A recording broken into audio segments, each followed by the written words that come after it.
हम profit and loss पे question और कुछ इंपॉर्टेंट फैक्ट्स करने जा रहे हैं। इससे पहली वीडियो में मैंने आपको प्रॉफिट एंड लॉस के फार्मूला कराए थे, मैं दोबारा रिपीट करवा देती हूँ। अगर प्रॉफिट परसेंट पूछा हो तो profit into multiply 100 upon cost price, loss percent हो तो loss into 100 upon cost price, selling price पूछा हो तो 100 प्लस प्रॉफिट परसेंट या ग्रीन परसेंट अपॉन 100 मल्टीप्लाई में CP cost price, selling price पूछा हो तो 100 minus loss percent divide by 100 multiply CP cost price is 100 upon 100 plus gain percent multiply CP, ST is 100 upon 100 minus loss percent into selling price. अब देखिए जो important facts है। अगर आपको पूछे, कई बच्चे ऐसे हैं जिनको नहीं पता होता है कि कॉस्ट प्राइस क्या होता है। कॉस्ट प्राइस होता है जब कोई भी price at which an article is purchase. जैसे आप शॉपकीपर के पास गए, आपने कोई चीज़ लेनी है, ठीक है, तो आप पूछते हो ना इसका कॉस्ट प्राइस क्या है, इसका प्राइस क्या है, वो होता है कॉस्ट प्राइस। जैसे कोई आपने चीज़ परचेज़ करनी है उससे, तो उसको हम कहते हैं कॉस्ट प्राइस। सेलिंग प्राइस, जो दुकान आपने जब पूछा कि ये चीज़ कितने की है, वो कॉस्ट प्राइस। जब उसने बेच दी तो वो हुआ selling price. The price at which an article is sold, वो मूल्य जिसमें वो जो भी चीज़ है जो आपने खरीदनी थी वो उसने बेच दी, उसको हम कहते हैं selling price.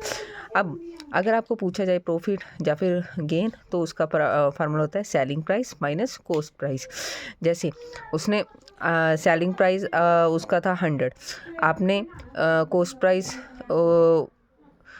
The price at which article is purchase, जो आपने परचेज़ किया उसका कॉस्ट प्राइस जितना भी हुआ तो उसमें सेलिंग प्राइस में से कॉस्ट प्राइस आपने सब्ट्रैक्ट कर देना है।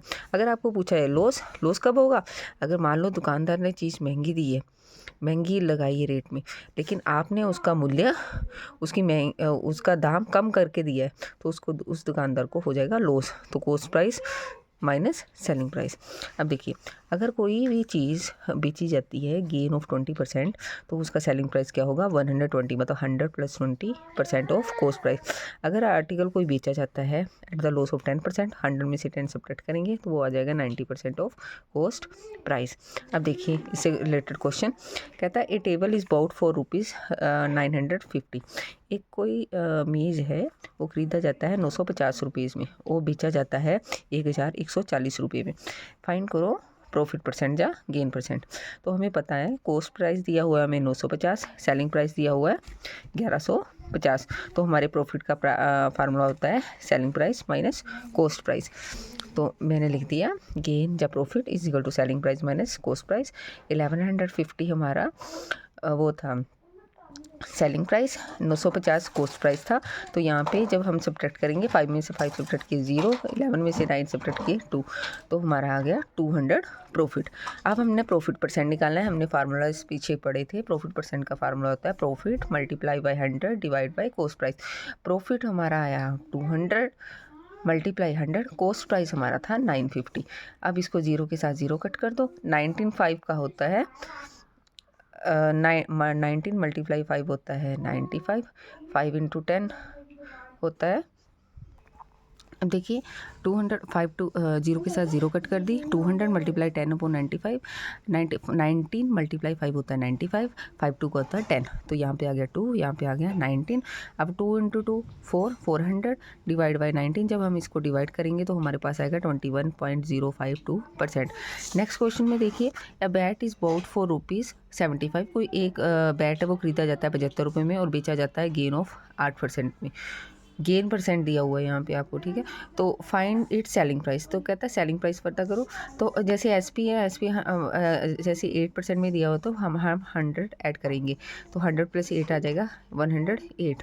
तो कॉस्ट प्राइस कितना है 75। सेलिंग प्राइस फाइंड करना है। सेलिंग प्राइस का आपको फार्मूला पता है कि 100 plus profit percent upon 100 multiply CP। तो हमने क्या फाइंड करना था SP ऑफ 108% ऑफ 75। तो 108 डिवाइड बाई 100 मल्टीप्लाई 75। अब देखो 25 4 का होता है 100, 25 3 का होता है 75। तो मैंने इसलिए यहाँ पे 3 लिखा, यहाँ पे 4 लिखा। आगे देखो 2 2 का 4, 5 2 का 10, 4 2 का 8, 54 डिवाइड बाई 2 मल्टीप्लाई 3। अब 27 2 का होता है 54, 27 मल्टीप्लाई 3 इज इक्वल टू 81। देखो 7 3 का 21, 2 3 2 का 6 प्लस 2 81। यहाँ पे आ गया 81 रुपीज़ सेलिंग प्राइस। ये आपका आया है 81 रुपीज़ सेलिंग प्राइस। मुझे उम्मीद है जितने भी क्वेश्चन मैंने आपको करवाए हैं ये सारे आपको समझ में आ गए होंगे। कुछ भी ना पता चला हो तो कमेंट बॉक्स में कमेंट ज़रूर करें, लाइक करें, शेयर करें और चैनल सब्सक्राइब करें। अगर चैनल सब्सक्राइब नहीं किया हो अपने फ्रेंड्स के साथ शेयर करें, फैमिली मेम्बर के साथ भी शेयर करें और इसके फार्मूलाज अच्छे से याद करें। क्रैम नहीं करने, सिर्फ याद करने हैं। एक बार वीडियो देख लिए, अगर समझ में ना आए तो दोबारा रिपीट करके देखें ताकि आपको पता चल जाए। Thank you.